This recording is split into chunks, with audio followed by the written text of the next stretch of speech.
J'arrive à la fin de mon intervention. Une photomontage à gauche, François Hollande avec une soucoupe au-dessus de l'Élysée. Donc, l'objet de mon intervention avait pour but de dire le phénomène OVNI fait aujourd'hui encore énormément rigoler. Ça fait pas sérieux. Quand on est sérieux en France, on s'occupe de politique, on s'occupe d'économie, mais pas d'OVNI. Sauf que, au travers des éléments que j'ai rassemblés ici, je pense vous avoir démontré que, en fait, les autorités, les militaires, mais les politiques aussi, depuis les années 50 jusqu'à aujourd'hui, les dernières traces étant les 2 bouquins sur les services de renseignement publiés en France, eh bien, ces autorités-là s'occupent depuis toujours finalement du phénomène OVNI. Donc, ça reste un domaine encore à explorer, mais effectivement, restez de fidèles lecteurs à Top Secret parce que je pense que d'autres scoops sont à venir dans le magazine. Merci de votre attention.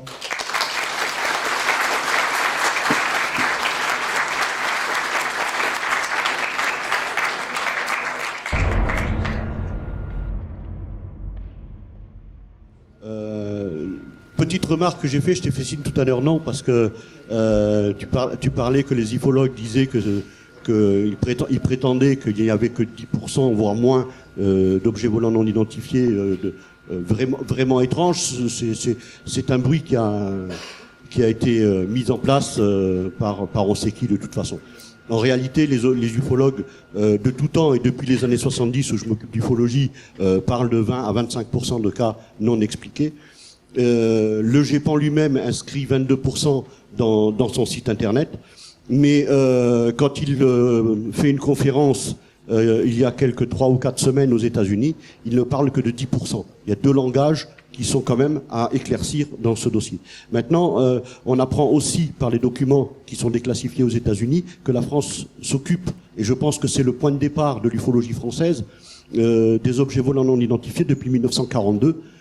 Avec la vague des fusées fantômes en Scandinavie. Voilà. Petite question, est-ce que vous avez participé et est-ce que vous avez des informations plus claires sur le fameux rapport de la 3AF qui aurait dû sortir en début d'année? Alors oui, j'ai quelques renseignements. La commission Sigma est une commission au sein d'une structure savante qui s'appelle la 3AF. Alors c'est pas un organisme officiel, pas du tout, même s'il y a des gens qui émanent de services officiels, mais plutôt à titre, on va dire, d'action volontaire, ils sont pas mandatés. Cette commission a publié il y a quelques années un premier rapport qui reprenait des documents américains déclassifiés principalement.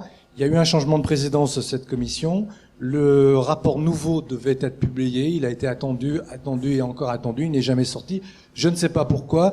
Est-ce que c'est parce qu'on a considéré qu'il n'y avait pas assez de contenu? Est-ce que certains ont fait barrage? Je n'en sais rien.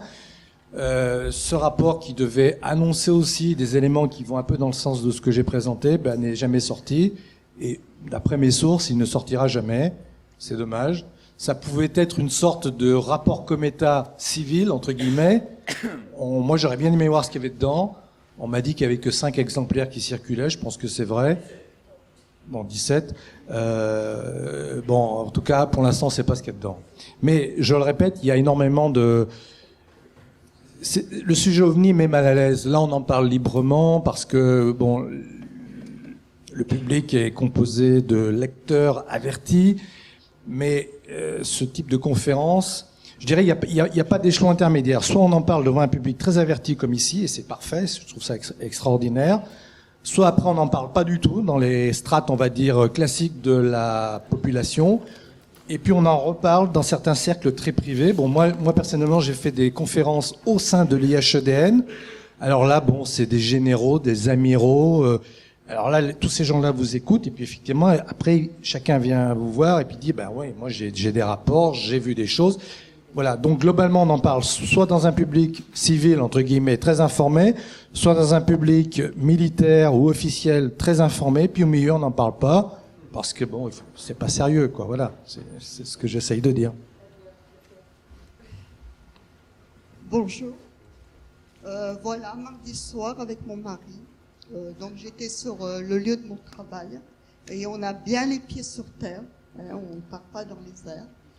Donc on a vu une boule rouge-orange dans le ciel, qui est passé au-dessus. Aucun bruit. Voilà. Cette boule, elle est passée, elle a suivi son trajectoire. Et après, hop, elle est disparue. C'était il y a longtemps? Non, mardi. Mardi Soir. Bon. Alors, dans les PO, dans un petit village, donc ville, à côté de Perpignan, il y avait ni voiture qui circulait, il y avait personne. Vous avez vu effectivement un phénomène qui, jusqu'à preuve du contraire, est bien un OVNI, objet volant non identifié. Il y a effectivement énormément de témoignages chaque semaine, chaque mois, chaque année en France. La gendarmerie, que je connais bien, donc effectue à peu près une enquête par semaine. Donc en gros, on a 52 enquêtes de gendarmerie par an. C'est peu et c'est beaucoup à la fois. Les gendarmes n'interviennent que quand les témoins vont déposer. Donc effectivement, et c'est votre cas, plein de gens voient des choses, ne vont pas déposer, voilà. Mais ce qu'il faut savoir, parce que moi j'essaye de rester extrêmement pragmatique, je pense que le champ des hypothèses est ouvert. Quand on a un témoignage comme le vôtre, qui est précis, effectivement, il faut en prendre le recueil, et après on essaye de savoir s'il y a une explication ou pas. Alors le but n'étant pas d'expliquer à tout prix les choses, mais c'est bien sûr, pour rester sérieux dans une démarche de recherche, d'éliminer les cas de confusion, parce qu'il y a quand même beaucoup de choses qui se baladent dans le ciel. Maintenant, on a en plus des drones civils, qui théoriquement n'ont pas le droit de voler, mais il y a plein de gens qui font voler des drones, donc des petits appareils volants radiocommandés. Donc il peut y avoir plein de confusion. Je dis pas que vous avez fait une confusion, c'est pas ça que je dis. Non, mais je parle après en général, il faut faire le tri. Mais on l'a vu, le GEPAN l'annonce, il y a 21% d'écart, en tout cas sur son site, c'est ce qui est dit, de cas non identifiés. C'est un cas parmi d'autres. Il y a plein de cas, effectivement. Le problème, c'est que, moi, à mon niveau, je ne sais pas de quoi il s'agit. Voilà.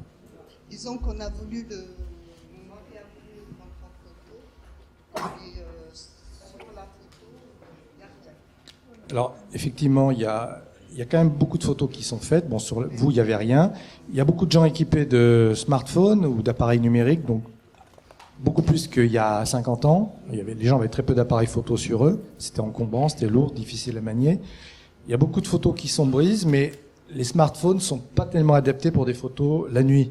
Donc ça explique sans doute que sur un appareil numérique, ça n'a pas fonctionné. Mais disons qu'on est tellement resté surpris aussi, on s'y attendait pas. Et puis ce phénomène, généralement, survient de façon très rapide, donc on a rarement le temps de viser, si je peux dire. Oui, tout à fait. Merci. Merci.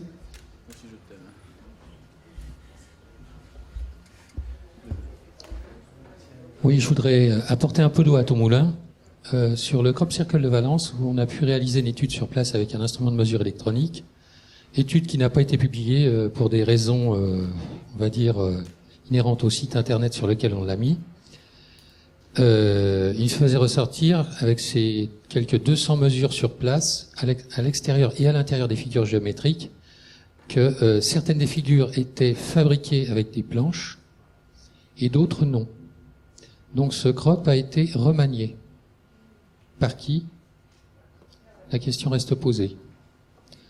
Ça, c'était pour parler du Crop Circle de Valence. Deuxième chose, sur le top secret, vous avez pu voir effectivement qu'il existe une approche qui s'appelle la spectrocolorimétrie. Le tutoriel est disponible sur le site des repas ufologiques de Toulouse. Et je vous conseille de l'utiliser, c'est très simple d'emploi. Et n'importe quel appareil photo, n'importe quel téléphone portable se transforme en appareil de spectrocolorimétrie. Et ça vous permet d'identifier ce que ça n'est pas, justement. Voilà, c'est tout ce que j'avais à dire. Merci de ta précision.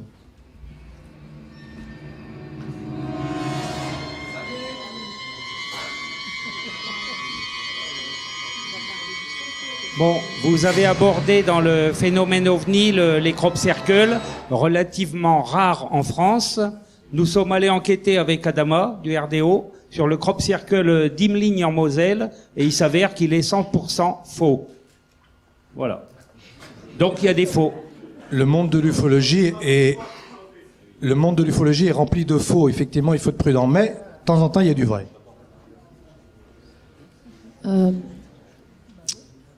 Moi, j'ai la sensation que la technologie militaire actuelle dépasse complètement ce que moi je peux imaginer. Et alors, je me pose la question sur ces phénomènes OVNI. Qu'est-ce qui est de l'ordre choses qui viennent de plus loin, ou qu'est-ce qui est de l'ordre aussi de quelque chose qui est juste une technologie avancée qu'on fabrique nous-mêmes, quoi. Mais juste que le grand public n'est pas au courant. Alors c'est une question qui est difficile, effectivement. Je dirais qu'on le saura dans une vingtaine d'années. Pourquoi ? Parce que les militaires qui actuellement sont aux commandes, dans une vingtaine d'années, seront à la retraite, et là, ils pourront s'exprimer. Mais ce qui est sûr, c'est que tout ce qui est du domaine militaire est complètement classifié. Complètement. Et donc, il faut attendre que les gens ne soient plus en activité. Et encore, quand on a affaire aux plus hauts gradés en France, qui sont les généraux sont jamais véritablement en retraite.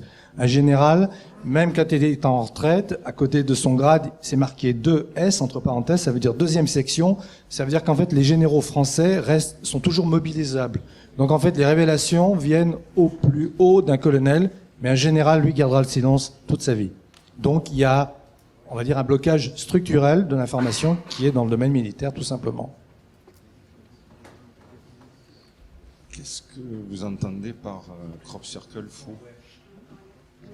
Qu'est-ce que vous entendez par crop circle faux ? Donc, et non, enfin, c'est pas si simple. Est-ce que les crop circles ne sont pas faits à la base par la main de l'homme ?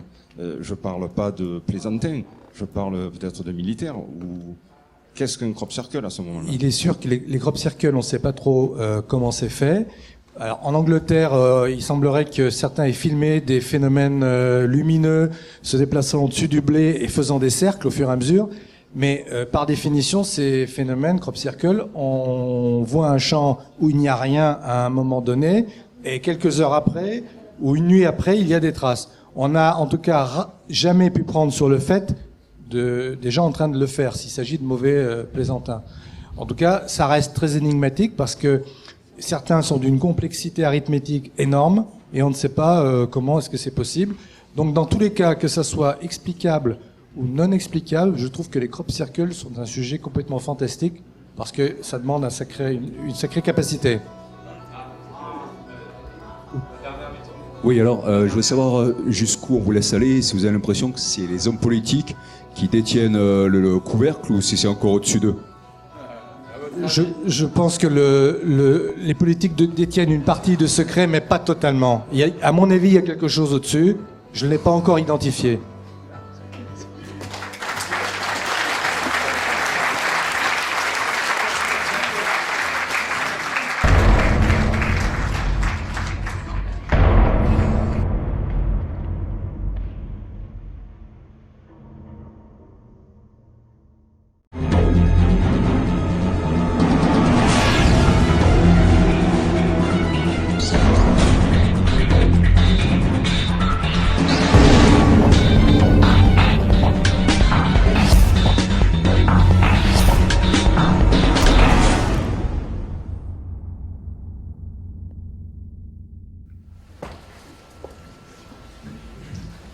Donc au niveau de la conférence, ça fait à peu près une vingtaine de numéros que j'écris un article sur les grands classiques.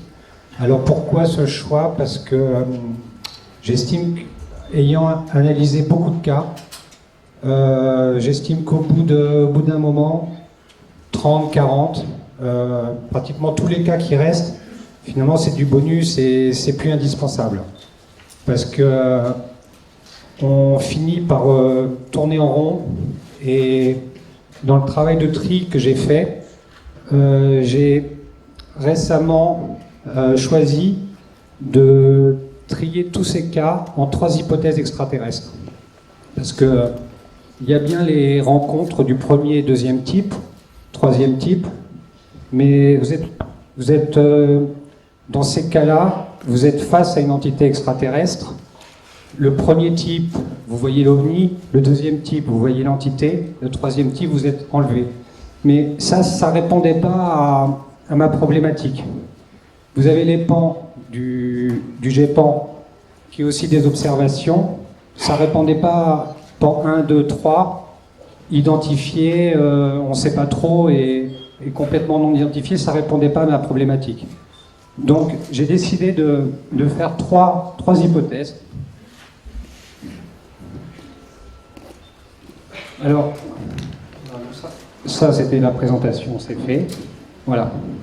Et donc, j'ai remarqué finalement que dans les 25 cas que j'avais présentés, on peut toujours les classer en 3 hypothèses extraterrestres, qui sont à peu près récurrentes. Donc, on va passer en revue quelques hypothèses. Moi, j'ai choisi de les mettre en hypothèses extraterrestres 1, 2 ou 3. Je pense que ça va de fait, qu'ils soient en 1, 2 ou 3, mais après, dans les 5 minutes de questions, on pourra, si vous estimez que je les ai mal classés, on peut en reparler, parce que certains cas peuvent parfois être à la frontière. Donc ces 3 hypothèses extraterrestres, ça va être la première, ça va être l'hypothèse Tollet-Boulon. C'est-à-dire que vous avez la grande vague de 54, voire éventuellement les ovnis nazis. Tout ce qui est fait de Tollet-Boulon qui se pose et éventuellement qui laisse des traces d'huile au sol ou qui laisse des traces, ça a un certain poids. Alors, je ne vais pas essayer d'expliquer la technologie qui se cache derrière, mais pour moi, tout ce qui est Tollet-Boulon, il y a de grandes chances que ça soit d'origine humaine. Alors, est-ce qu'il y a une source d'énergie qu'on n'a pas découvert, ou est-ce que des gouvernements ont trouvé une source d'énergie, l'antigravité ou le vril ou autre chose? Bon, c'est quelque chose que j'ai développé dans mon bouquin et qui est complètement, hors de propos ici, on n'aurait pas le temps. Donc, l'hypothèse extraterrestre 1, ça va être les Tollet-Boulon. L'hypothèse extraterrestre 2, ça va être tout ce qui est inclassable, c'est-à-dire tout ce qui est vaisseaux spatiaux que des gens pourraient observer, ou des pilotes. Ils croisent quelque chose qui n'est pas fait de Tollet-Boulon, mais qui est inexplicable. Un vaisseau qui ferait la grandeur de 3 stades de foot, quelque chose qui probablement pourrait dire vient d'une autre planète. Parce que ça rentre pas dans la classification de quelque chose de petit avec une soucoupe, une coupole, des petits êtres. À la rigueur pour des petits êtres, pourquoi pas. Et le troisième type, c'est un type bien particulier que finalement quand on discute à une journée comme ça ou des repas ufologiques, beaucoup de gens ont rencontré. C'est la rencontre que vous pouvez faire dans votre chambre et de l'extraterrestre ou de l'entité. Alors parce que là on dépasse le phénomène extraterrestre, parce que c'est l'entité qui apparaît dans votre chambre ou qui passe à travers les murs, ou qu'un capuchon, ou qui vient de je ne sais où, qui est immatériel, mais qui n'a pas besoin d'un ovni pour se déplacer.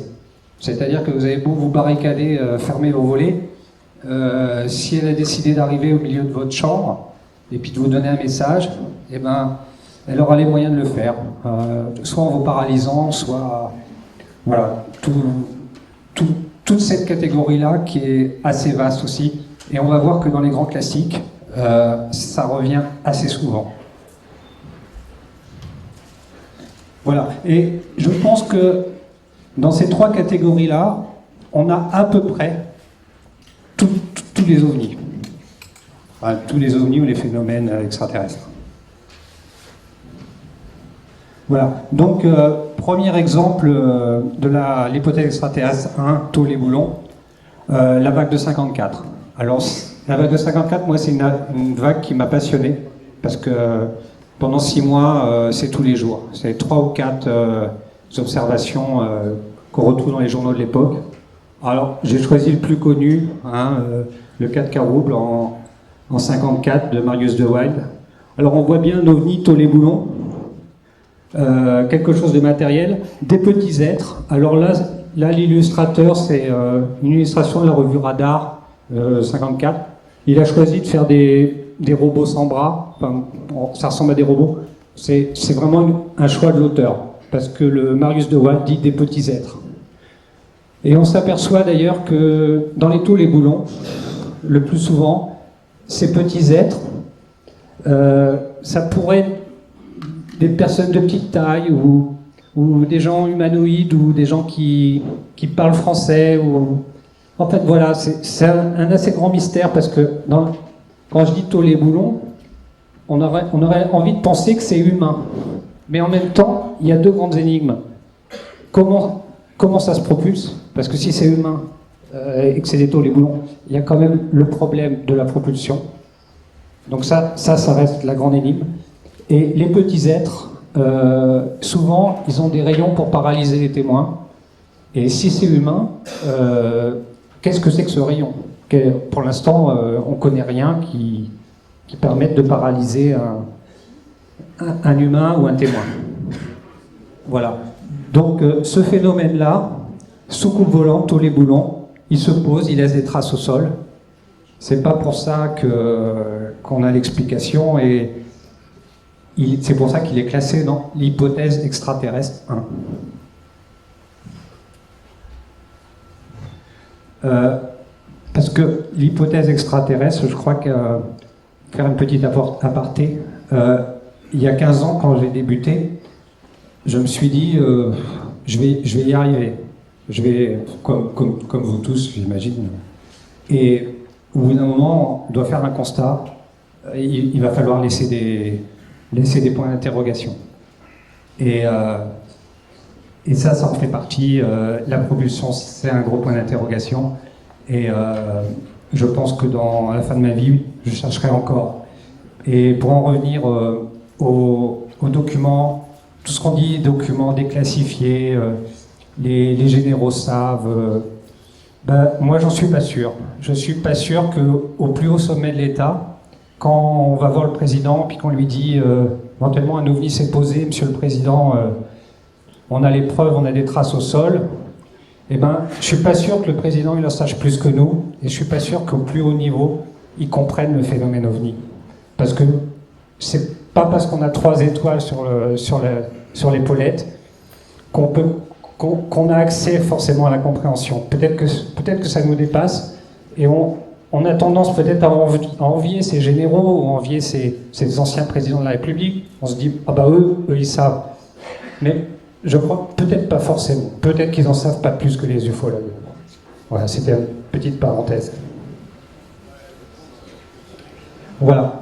Autre cas d'hypothèse extraterrestre numéro 1. C'est un cas qui m'avait beaucoup intéressé. J'ai écrit aussi un article sur Top Secret. C'était une affaire qui s'est passée en 2007 sur des drones. Et c'était l'occasion... moi, j'ai accroché à cette histoire. J'y ai cru au début. Parce qu'en fait, vous avez eu quelques témoins qui ont vu ces drones voler, et les photos étaient d'une qualité extraordinaire. Avec un espèce de système de tiges qui faisait penser à de l'antigravité. Et en fait, tout ce dossier s'est avéré après enquête. Alors, il y a eu un gros travail de chercheurs sur les forums aux États-Unis, en France. Et vous avez eu le premier drone apparu en 2007. Et ce modèle-là, beaucoup plus complexe, apparu 2-3 mois après, avec un système de lettres sur les parties blanches, qui, pour les chercheurs, c'était une carotte extraordinaire, parce que ça a fait beaucoup de travail de recherche. Et vous avez eu, après, un témoin qui s'est dit qui a dit qu'il avait travaillé dans les années 80 au programme CARET, un programme qui était fait pour rechercher la technologie extraterrestre, adapter la technologie extraterrestre à une technologie commerciable par les États-Unis ou un autre pays. Et en fait, beaucoup de gens ont cherché l'alphabet. Pratiquement tous les alphabets de la planète ont été faits pour savoir si ces documents que le témoin disant travailler pour le programme CARET avait présenté. Un gros travail a été fait et personne n'a trouvé l'origine de l'alphabet. Et en fait, il s'est avéré, alors entre guillemets, que finalement tout ça était un immense canular. Et un internaute américain a refait en sorte de matériaux synthétiques, plastiques, le drone pour prouver que cette affaire était un coup monté. Alors, Voilà, je crois que c'était un des derniers gros dossiers sur lesquels beaucoup d'ufologues se sont cassés les dents.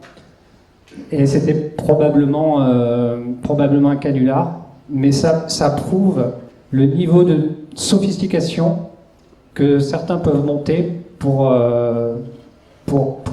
faire chercher les chercheurs. Je ne sais pas quel est le but derrière, mais le constat est là.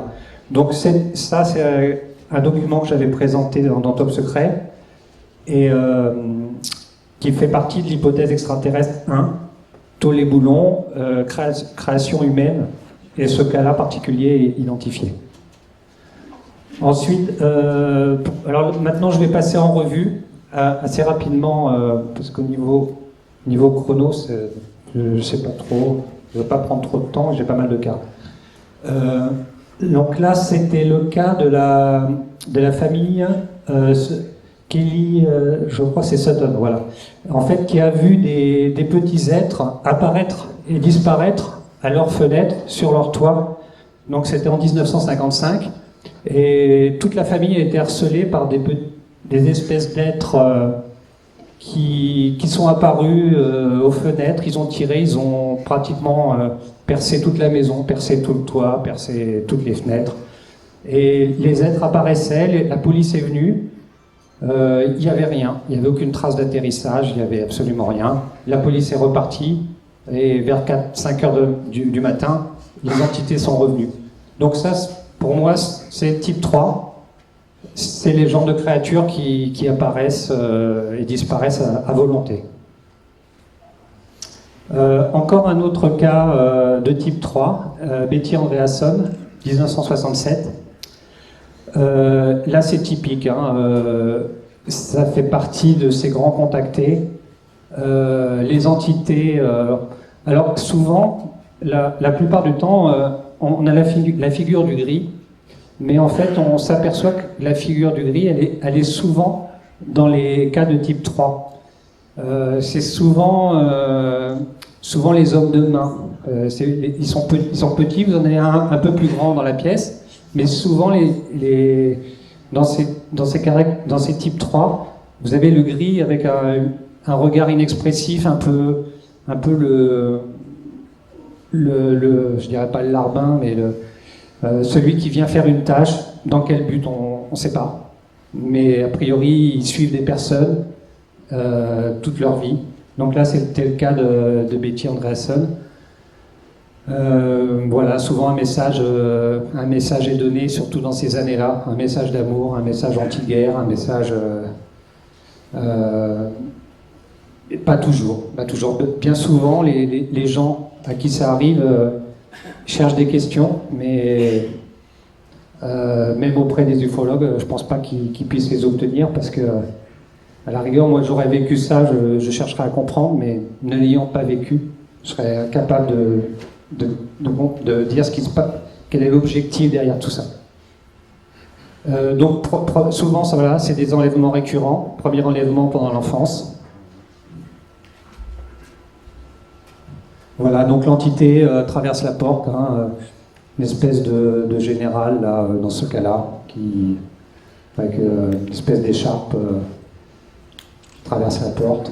Et puis bien souvent, dans les souvenirs de la personne, quand elle se réveille, elle a vu, on lui a montré l'intérieur d'un vaisseau, mais pas sûr que physiquement elle s'y soit rendue, quoi. Voilà, c'est un petit peu les entités, ils ont peut-être pas forcément de dos les boulons. Ils sont peut-être qu'ils les emmènent dans un monde présent dans leur cerveau ou dans le cerveau de l'entité, je sais pas. Voilà, donc type 3. Un autre contacté qui lui était auteur de science-fiction et a vécu la même expérience que Betty Andreasson, mais lui a carrément qualifié de gris. C'est ce que je disais tout à l'heure. Ces entités-là on les retrouve, les gris, on les retrouve dans les rencontres d'hypothèses extraterrestres 3. Et lui, dans les conclusions de son livre, a envisagé qu'il ne soit pas extraterrestre, mais qu'il soit dans son esprit. C'est un des rares auteurs à avoir fait cette conclusion. Voilà, il a écrit ça dans ce livre, Communion. Voilà, encore un cas type 1. Donc là, on est franchement dans le cas Tollet-Boulon. Stéphane Michalak, 1963. Donc c'était un chercheur de pierres de pierres précieuses ou quelque chose comme ça, qui était parti près d'un lac asséché au Canada et qui a fait au détour d'un chemin, un petit peu comme David Vincent, il est tombé sur un ovni avec la coupole et un espèce de système de grille d'évacuation, peut-être d'air chaud, quelque chose comme ça. Et la fenêtre était ouverte, il a passé la tête à l'intérieur de la soucoupe volante, je pense qu'on peut l'appeler comme ça. Il n'y a personne qui lui a répondu, mais au moment où il a passé la tête, la porte s'est violemment refermée et l'engin a commencé à décoller. Et par cette fameuse grille d'aspiration, il était entièrement brûlé. Là, on voit ses gants brûlés, une partie de son t-shirt brûlé. Là, le témoin en train de faire le dessin, enfin, ayant fait le dessin de la soucoupe volante. Et là, on voit les traces de la grille qui lui a brûlé le ventre. Voilà, donc avec son t-shirt brûlé et le dessin. Voilà, là, on est typiquement le cas de type 1, Tollet-Boulon.